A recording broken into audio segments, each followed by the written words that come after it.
ओम नमः शिवाय। दोस्तों, सनातन धर्म में अनंत चतुर्दशी का व्रत बहुत ही खास माना जाता है। अनंत चतुर्दशी को अनंत चौदस के नाम से भी जाना जाता है। इस दिन भगवान विष्णु की उपासना की जाती है। साथ ही 10 दिनों तक चलने वाले गणेश उत्सव का भी आज के दिन समापन होता है। आज के दिन गणेश जी का विसर्जन भी किया जाता है। हिंदू पंचांग के अनुसार भाद्रपद मास के शुक्ल पक्ष की चतुर्दशी तिथि को अनंत चतुर्दशी का त्योहार मनाया जाता है। इस दिन भगवान अनंत की पूजा की जाती है। अनंत अर्थात भगवान श्री हरि विष्णु, इनकी पूजा करके अनंत सूत्र भगवान को अर्पित किया जाता है। इसके बाद इसी सूत्र को धारण किया जाता है। साथ ही इस दिन अनंत चतुर्दशी की कथा को श्रवण करने का भी विधान है। इस साल अनंत चतुर्दशी की तिथि का आरंभ 16 सितंबर को दोपहर 3:10 पर होगा, जो कि अगले दिन 17 सितंबर को सुबह 11:44 पर समाप्त हो जाएगा। उदया तिथि के अनुसार अनंत चतुर्दशी इस बार 17 सितंबर मंगलवार को मनाई जाएगी। अनंत चतुर्दशी के दिन भगवान गणेश के विसर्जन का जो सबसे शुभ मुहूर्त होगा वो होगा दोपहर 3:20 से शाम 4:50 तक। विसर्जन से पूर्व भगवान गणेश के पूजन का सबसे शुभ मुहूर्त होगा सुबह 6 बजे से दोपहर 11:40 तक। अनंत शब्द का अर्थ होता है जिसका कोई अंत नहीं, और इस दिन भगवान विष्णु को अनंत स्वरूप में पूजा जाता है। यह पर्व मुख्य रूप से जीवन में आने वाली कठिनाइयों और दुखों के निवारण के लिए मनाया जाता है। पौराणिक कथाओं के अनुसार एक बार महाराज युधिष्ठिर ने राजसूय यज्ञ किया और यज्ञ मंडप का निर्माण बहुत ही सुंदर व अद्भुत रूप से किया गया। उस मंडप में जल के जगह स्थल, तो स्थल की जगह जल की भ्रांति होती थी। इसी भ्रांति का शिकार हो गया दुर्योधन एक स्थल को देखकर जल कुंड में जा गिरा। द्रौपदी ने यह देखकर उनका उपहास किया और कहा कि अंधे की संतान भी अंधी ही होती है। इस कटु वचन से दुर्योधन बहुत आहत हुए और उसने इस अपमान का बदला लेने के लिए युधिष्ठिर को धृत अर्थात जुआ खेलने के लिए बुलाया और छल से जीतकर पांडवों को 12 वर्ष के लिए वनवास में भेज दिया। वन में रहते उन्हें अनेकों कष्ट को सहना पड़ा। एक दिन वन में भगवान कृष्ण युधिष्ठिर से मिलने आए। युधिष्ठिर ने उनसे मिलकर उनसे सब हाल बताया। इस विपदा से निकलने का मार्ग भी पूछा। इस पर भगवान कृष्ण ने उन्हें अनंत चतुर्दशी का व्रत करने को कहा और कहा, इसे करने से खोया हुआ राज्य भी मिल जाएगा। इस वार्तालाप के समय श्री कृष्ण जी युधिष्ठिर को एक कथा सुनाते हैं। प्राचीन काल में एक ब्राह्मण था।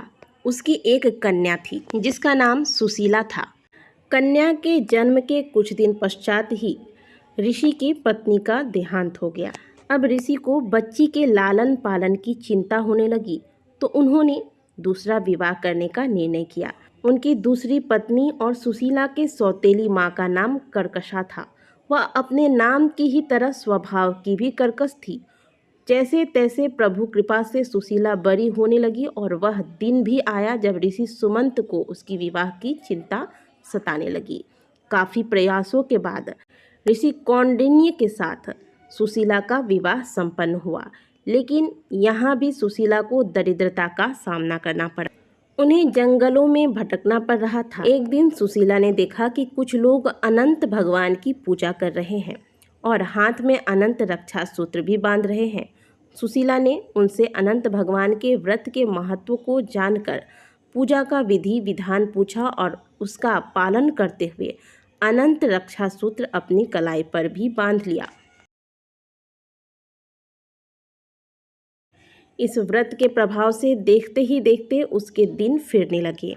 कौंडिन्य ऋषि में अहंकार आ गया कि यह सब उन्होंने नहीं बल्कि उनकी पत्नी के मेहनत से निर्मित हुआ है। अगले वर्ष ठीक अनंत चतुर्दशी की बात है। सुशीला अनंत भगवान की शुक्रिया करने के लिए पूजा आराधना कर रक्षा सूत्र को बांधकर घर लौटी तो कौंडिन्य को उसके हाथ में बंधा अनंत धागा दिखाई दिया।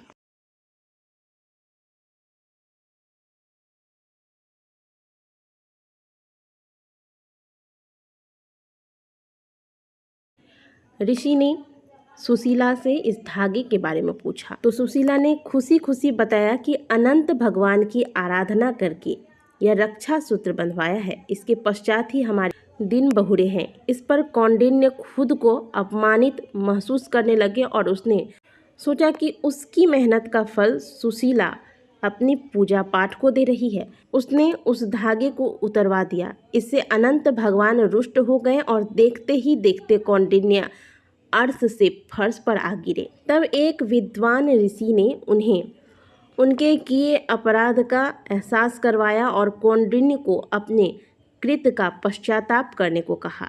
लगातार 14 वर्षों तक उन्होंने अनंत चतुर्दशी का उपवास रखा और उनकी पूजा व उनके उपवास से भगवान अनंत प्रसन्न हुए और कौंडिन्य व सुशीला के दिन फिर से बदल गए और वह सुखी पूर्वक जीवन व्यतीत करने लगे। तो दोस्तों, जीवन में आ रही सभी प्रकार की बाधाओं को दूर करने के लिए अनंत चतुर्दशी का यह त्यौहार हम सभी मनाते हैं। अनंत चतुर्दशी पर प्रातःकाल जल्दी उठें, स्नान के पश्चात शुद्ध वस्त्र धारण करें, घर के पूजा स्थान पर गंगा जल का छिड़काव करें, एक चौकी पर पीला या लाल रंग का वस्त्र बिछाकर इस पे भगवान अनंत का फोटो या मूर्ति स्थापित करें। फिर अक्षत, चंदन, पुष्प, जनेऊ, फल, मिठाई इत्यादि से भगवान की पूजा करें। घी का दीपक लगाएं। 14 गांठ वाली अनंत भगवान को अर्पित करें।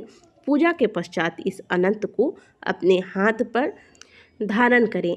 घर में जितने सदस्य हैं आप उतने सदस्य के नाम से अनंत भगवान को अर्पित करके घर के सभी सदस्य इस अनंत को धारण कर सकते हैं। आप सभी को अनंत चतुर्दशी की बहुत सारी शुभकामनाएं।